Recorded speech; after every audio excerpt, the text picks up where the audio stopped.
From Interior Alaska's most trusted news source, this is the Fairbanks Evening News.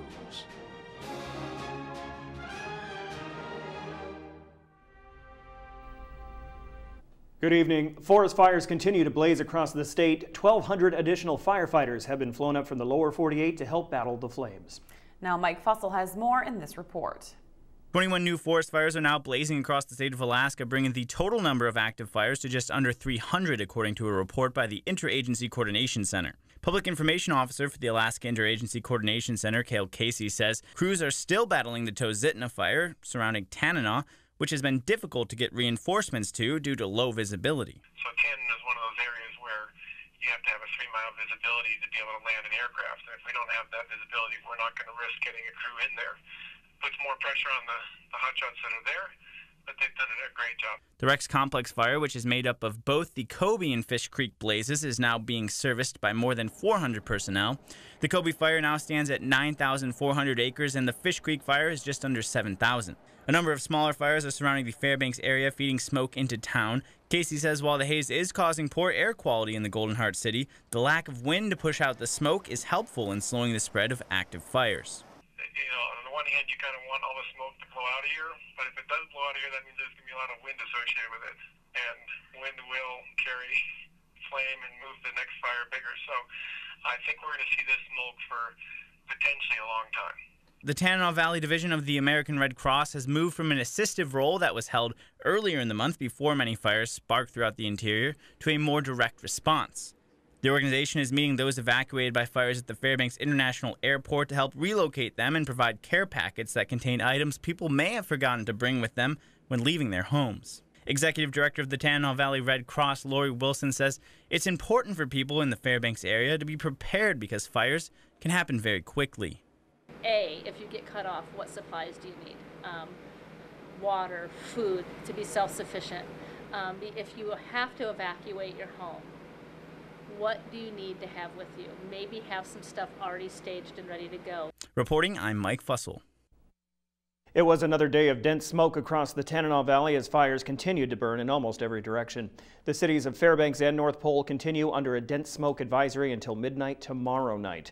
There might be some relief coming this weekend as the National Weather Service is watching an area of low pressure to the southeast that might result in the smoke thinning somewhat from rain and a different wind flow pattern.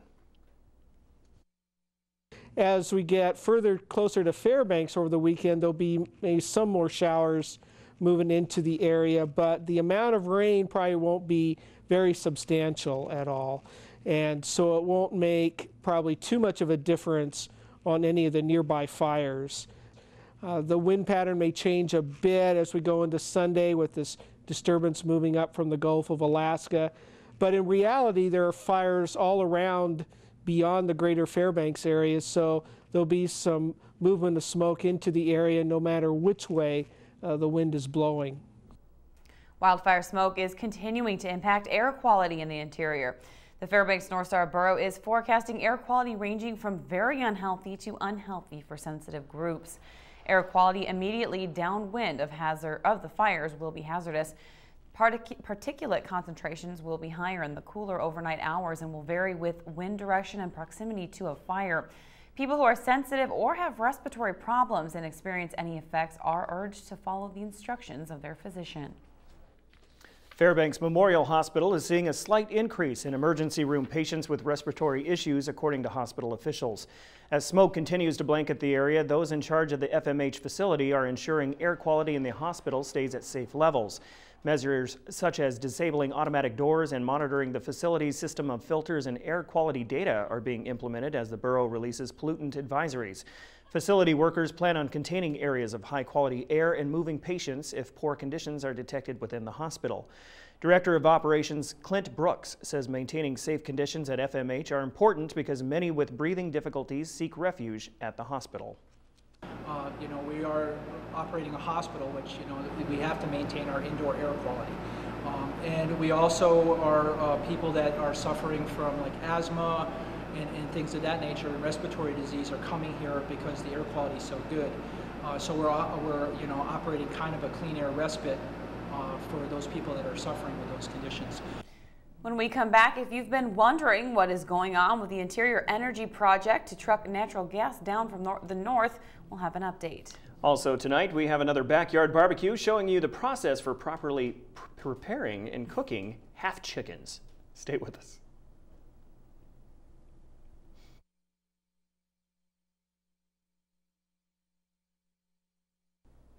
And welcome back. The Alaska Industrial Development and Export Authority Board met in Fairbanks this morning to get an update on the Interior Energy Project. Bob Shefchuk discussed the steps that follow the board's recent approval of the Pentex acquisition. Alaska Attorney General Craig Richards must sign off on the Pentex harvest sale agreement as a major step in closing the deal. ADA board member Gary Wilkin asked whether it would be prudent to request an expedited decision from the AG's office. Following passage of HB 105, solicitations have been opened for vendors to supply the interior with energy that is alternative to trucking North Slope LNG. The board approved a resolution to add $500,000 in sets funding and $200,000 from the authority's economic development account to pay the cost of evaluating alternatives, which include cook inlet gas, propane, and pipeline options. First of all, we're happy to be here meeting in Fairbanks today. It's a good opportunity for us to be in the community and have our board meeting here. One of the resolutions that our board passed today was a resolution that authorizes us to continue, covering our expenses as we move forward with the project, to continue our evaluations and pay and hire contractors as necessary. So we're pleased that this resolution was passed. Federal and state gasoline taxes have been a hot topic lately. The national gas tax has largely supported infrastructure building, but it has remained stagnant for years. Federal gas tax revenues peaked at $25 billion in 2007 and have slowly dropped ever since.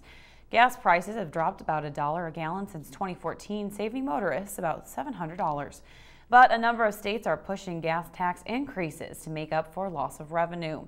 Patrick DeHaan, senior petroleum analyst for GasBuddy.com, said Iowa, North Carolina, and Indiana will all have increased taxes on gasoline. California will raise its diesel excise tax 13 cents on July 1st. Several other states will have increases in the works. The state's really hurting for revenue as vehicles become more fuel efficient, meaning less gasoline is being sold.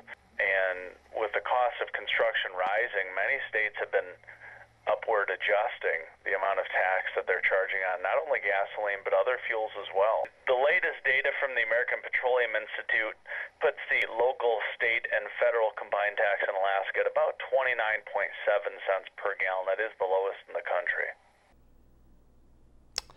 It's time for this week's edition of Backyard Barbecue. We want to remind you that there is a burn ban in effect and you can only grill using gas or propane. Otherwise, save this delicious chicken recipe for later. Hi, this is Steve from Big Daddy's Barbecue, again here on Backyard Barbecues. Today we're going to show you how to do half chickens. You want to start with a nice healthy 4-pound chicken. You want to split it right down the breast.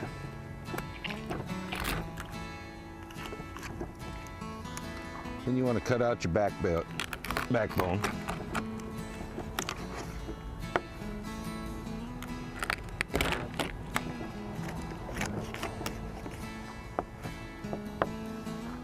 You can throw the tails away or you can use it for making chicken stock.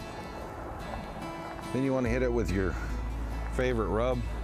We started with the rub in the first show. You can use that or make your own. You want to coat it pretty evenly.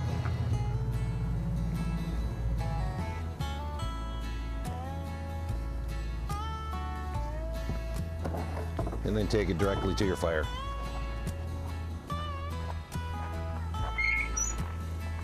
Now you're going to cook this at about 225 to 250. I prefer 250 for chicken, just to try to get a good crisp coating on it.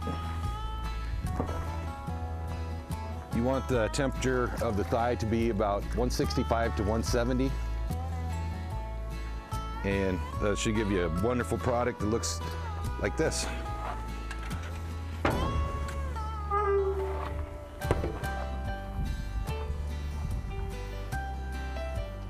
Join us again at webcenter11.com for all the recipes, and we'll see you next time on Backyard Barbecue. Brought to you by Big Daddy's Barbecue. chicken. Yeah, I don't have a smoker, but I think you can just put it outside as of right now, and it'll do the same thing. Right? Yes. All right, up next in sports, the Gold Panthers brave the smoke and pick another win at home. You'll see those highlights. Plus, Joe Cook has a feature piece on local MMA fighter who will fight a world title. Stay with us.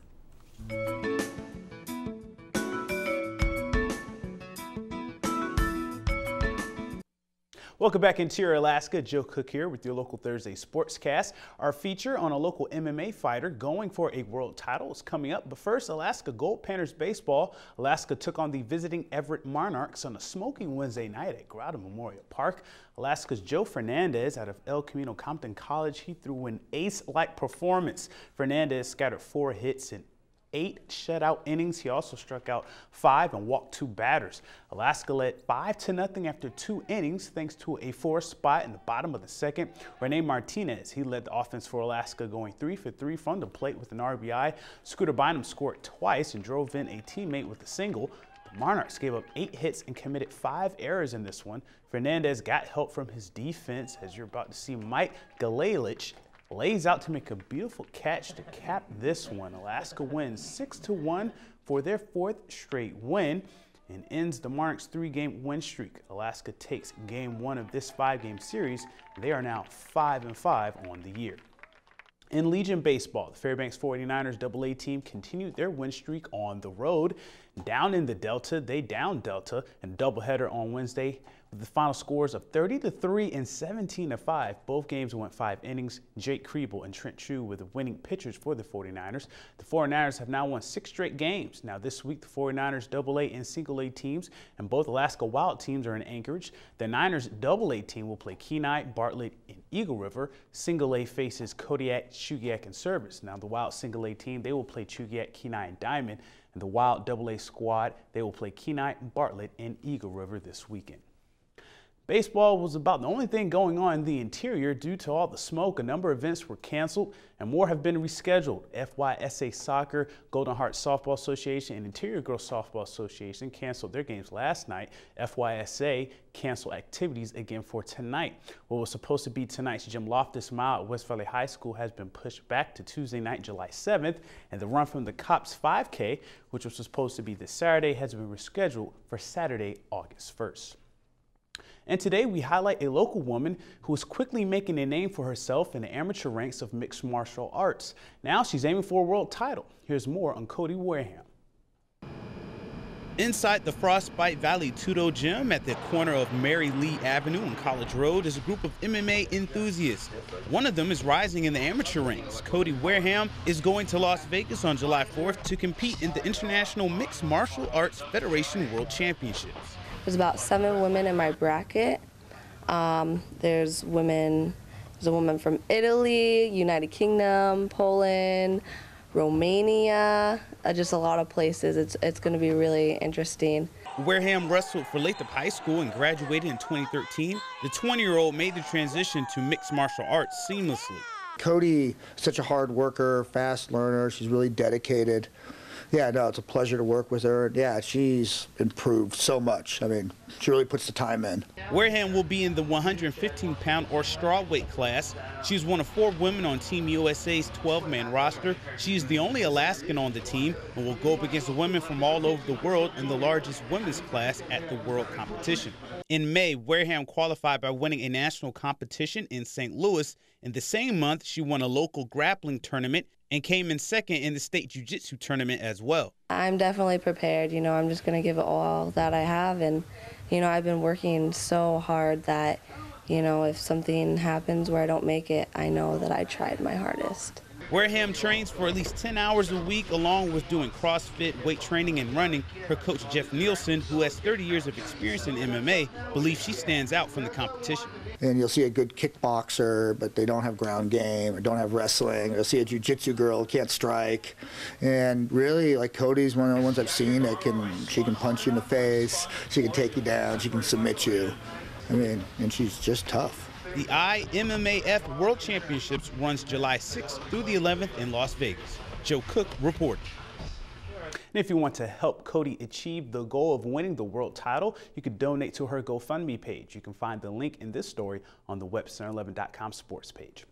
And that's it for Sports Tonight. For more KTVF Sports, follow us on Twitter, watch us on YouTube, and download the KTVF mobile app, and also visit webcenter11.com. Mike Schultz is next with your full weather forecast, and we'll catch you next time. Hey everyone, welcome back into a Thursday night edition of the Fairbanks Evening News. Mike Schultz with you once again. We're talking about the weather. And the clouds started lifting a little bit today. The smoke clouds started lifting a little bit today. At least you could see a little bit further.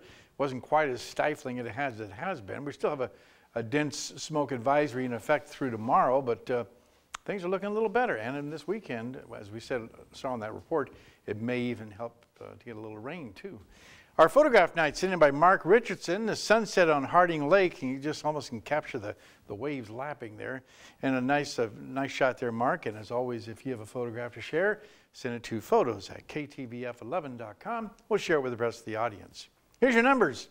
79 currently, that's our high, and the low last night, 51. The record high, 92, that was in 2013. The record low, 38 in 1949. Your sunrise and sunset. Losing another minute and a half today gives us about 21 hours and 46 minutes of daylight. And as far as the winds, well, the winds, we wish they were a little stronger, but they're out of the east from 5 to 15 miles per hour. And our satellite and radar, again, showers and thunderstorms developing along the slopes of the Alaska Range, moving a little bit further to north. You can't quite see it, but there is an area of low pressure developing here, and that's going to help push the moisture our direction the next few days and help to move a little bit of smoke out and bring us a chance of rain. Elsewhere across the state, here's what it looks like. It is raining over the Juneau area and scattered showers at Ketchikan. Elsewhere, over the Anchorage Bull, looks like not too bad. Low, they have some showers. 72 degrees at Anchorage. Kodiak, 53 degrees, some showers. Cold Bay, 49. Thunderstorms in the southwest interior. And Bethel looking at 71 degrees, 45 at Nome, 39 at Barrow, and sunshine at Fort Yukon and 77 degrees. Lower 48 weather, again warm temperatures, 87 degrees at Seattle. Moving up, they're expecting 90 degrees this weekend, 96 in Salt Lake City, very hot day again, Las Vegas and Phoenix as you would expect, 95 at Dallas. A few showers across the northern plains, Minneapolis checking in with 82 degrees. Elsewhere, thunderstorms rumbling across the Gulf Coast states and along the Florida Peninsula, and just basically rain falling over the New York area. On the satellite and radar, you can see here, looking at a lot of moisture moving across from the west to the east, and again, those thunderstorms exploding around the St. Louis area. Another batch across the Rockies and around the Dakotas, too. Out to the west, just the opposite. Nice clear skies and warm temperatures. And the overall picture for tomorrow is calling for torrential downpours tonight, moving into to the east tomorrow. Also some strong winds, flash flooding possible, and some damaging hail too. So still some strong storms associated with that band of moisture moving across. And the jet stream will remain way to the north, allowing a heat wave to develop over much of the western half of the country. Well, over to the east, thunderstorms expected. Well, back to Alaska for tomorrow. As it looks like northern sections, chance of rain for Barrow, isolated showers for Nome, and smoke and isolated thunderstorms for Fort Yukon. Here in the interior, we'll be looking at, for the most part, smoke and showers for Fairbanks, showers at Healy, and some scattered thunderstorms around the Delta region. Over southeast Alaska, again, a chance of rain for Juneau, but just mostly cloudy skies at Ketchikan. And over to the southwest part of the state, again, looking at cloudy skies at Cold Bay, partly cloudy in Bethel, and showers for Kodiak. If you're heading down to Anchorage, take an umbrella. Widespread rainfall there, periods of rain at Anchorage and Valdez with scattered showers for Homer. And once again, we're going to remind you on Thursday night, it is time for our fishing conditions. As you can see, this is brought to you by the folks at Life Med Alaska. Halibut fishing is good in the Valdez area, and first silvers are starting to show up already. How about that? In the Kenai River, red salmon run is strong. 6 fish a day is now the quota, and no kings are still allowed through the end of the month. The Matanuska Valley, catch and release only for kings on the park's highway streams. And again, a reminder for our dense smoke advisory is expected to last right on through Friday. Low visibility at time. The air is very unhealthy in the Fairbanks area and unhealthy in North Pole. Your forecast for the remainder of the night, areas of dense smoke, isolated showers still possible, 54 degrees. Tomorrow's forecast looking at 74, not as warm as it was today. Dense smoke continuing and isolated showers. And the 5-day outlook, as you can see here, maybe some showers for Saturday and Sunday. That'll help clear things out. And then Monday and Tuesday didn't look too bad. Maybe more showers back in on Wednesday.